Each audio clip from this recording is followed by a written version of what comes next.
Бажаю здоров'я! Ви на каналі Мотолайф.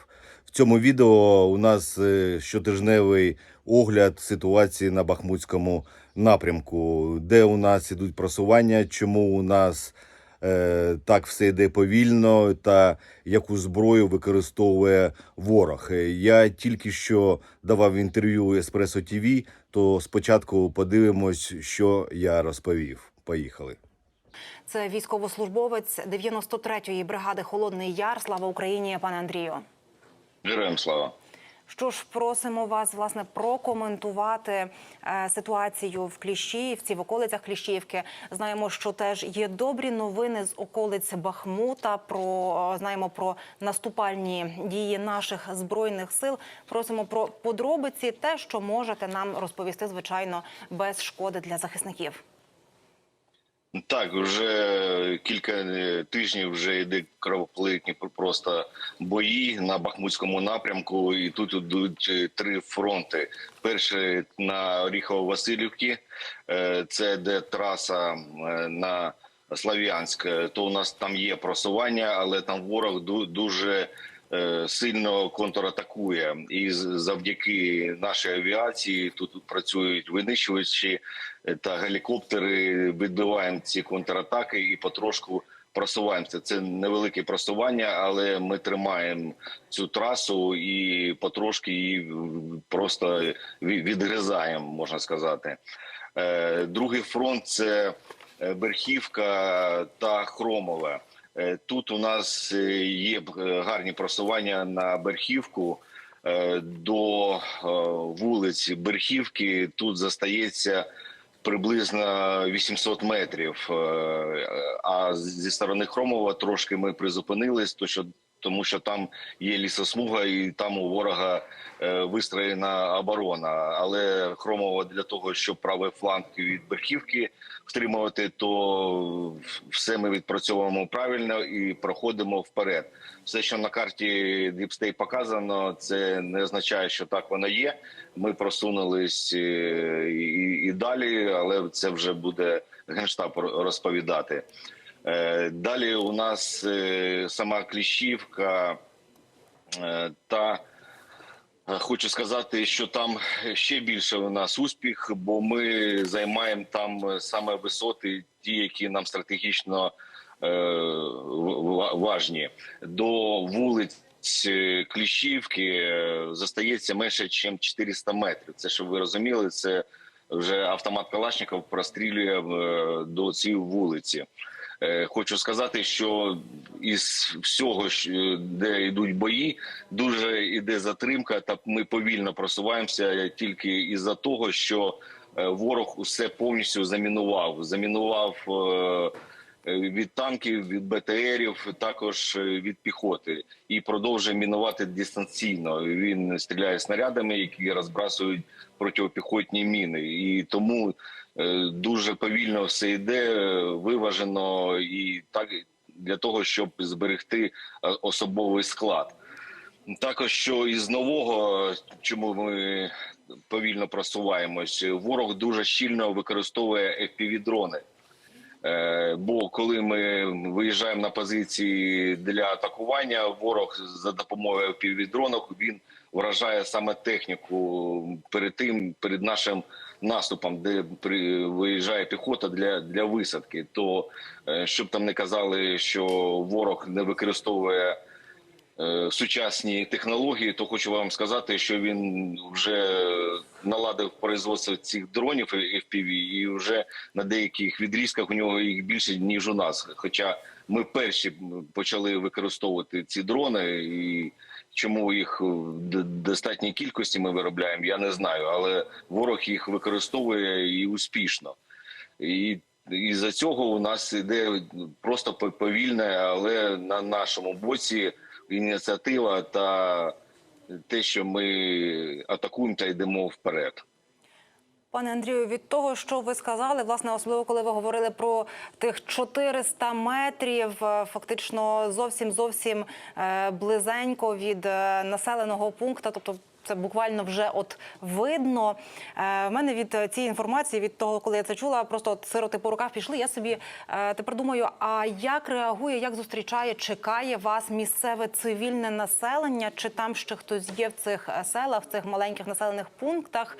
І чи ви вже бачите, передбачаєте їхню реакцію на звільнення, звичайно ж? Ні, ми цим не займаємось. Ми дивимося, де є ворог, і ми його нищимо. На даному етапі ми виявляємо, де спостережні пункти та військові частини чи звода стоять у самих цих селищ, і ми їх знищуємо.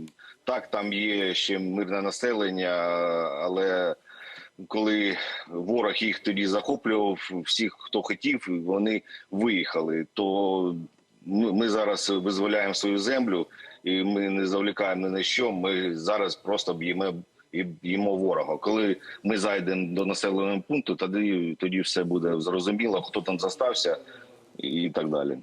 А скажіть, будь ласка, в самому Бахмуті що зараз відбувається? Чи можете з нами поділитися? І теж, власне, вчора речник Сил оборони Таврійського напрямку Дмитро Шківський розповідав про те, що ворог щораз частіше використовує там хімічну зброю. Чи ви, власне, теж це спостерігаєте, відмічаєте, як це виглядає? Ну, там місто велике, на деяких участках, може, вони щось використовують. Там, де я знаю, там не було такого. Хочу сказати, що не стоїть завдання зайти у Бахмут і штурмувати його. Цього не стоїть. Ми продовжуємо бити точно наші артилерії по місту, де знаходиться команда спостережні пункти ворога, де вони пересуваються, де вони роблять склад боєприпасів. Це знищує наша артилерія. Також по периметру усього міста взводи наших снайперів. І вони відпрацьовують методично, потрошки, але вони кошмарять повністю по усьому місту усіх, що вони не можуть просто висунути голову. Особливо це вночі. Дуже з тепловізорами гарно працювати. І просто ми їх кошмаримо. Завдання стоїть перерізати поставки по максимуму у Бахмут як боєприпасів, так і особистого складу. І вони самі просто від тіля будуть вже виходити. А скажіть, будь ласка, пане Андрію, яка зброя, яка техніка, що би могло зараз посприяти вам в боротьбі за Бахмут, за оці населені пункти? Що могло би теж зменшити втрати? Це тільки далекобійні високоточні ракети, як для артилерії, так для РСЗВ, а також потрібні траки, які для розмінування. Це дуже важливо, їх дуже мало. І так як ворог все замінував і використовує свою артилерію, зараз все на плечі нашої піхоти йде. Тобто, як не крути, а все це людські жертви, і вони своєю сміливістю, вони просто прогризають, прорублюють вперед та до перемоги шлях. Дякуємо вам, пане Андрію. Андрій Бабичев з позивним «Ютуб», військовослужбовець 93-ї бригади «Холодний Яр». Ось така у нас ситуація на Бахмутському напрямку. Хочу сказати, що всі ці фронти, які на Бахмутському напрямку, це, хочу вам сказати, не стоїть задача звільнити чисто місто Бахмут. Все набагато цікавіше буде, і коли ми дійдемо до тих рубежів, що у нас заплановані, пройдемо де нам потрібно, то ворога просто рухне фронт східний, і їм прийдеться вже відступати і доволі далеко. То через деякий час ви побачите результат нашої роботи, і для ворога це буде дуже-дуже неприємно, бо їм буде потрібно відступати далеко, і це буде цікаво все дивитись. Але це ви повинні розуміти, що наступ – це дуже важка праця, і це життя наших солдатів. І не треба завлікати, якщо хтось там пише, чому так повільно все йде.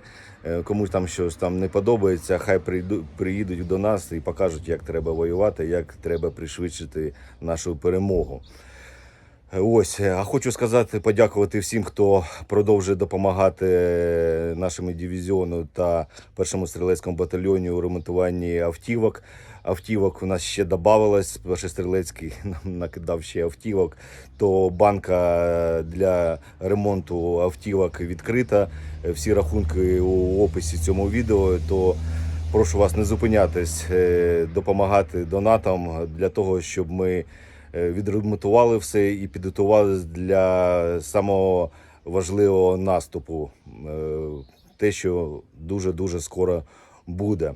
А ми продовжуємо боронити нашу країну і обов'язково переможемо, бо ми не переможні. Слава Україні, слава ЗСУ, а Путін – гандон.